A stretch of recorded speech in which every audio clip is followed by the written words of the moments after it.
Don't you need a license from the government to sell beauty creams and shit? Nah, G, why? If you're making them, probably, maybe, fuck knows.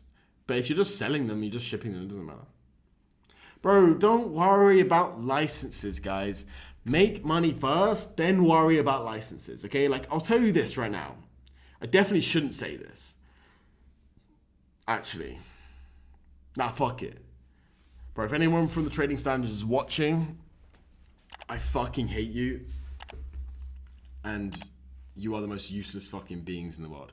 With the licorice stuff, you're supposed to get a license, like a food license before, but the food license takes like a couple weeks to come and approve.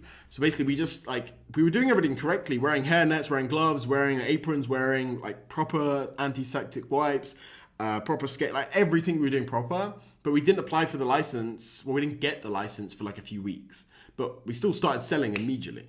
It's because like we were doing everything correct. None of our customers were going to get ill. We weren't fucking up anything, but we were like, fuck it, we ain't waiting for shit. We're just going to start selling now.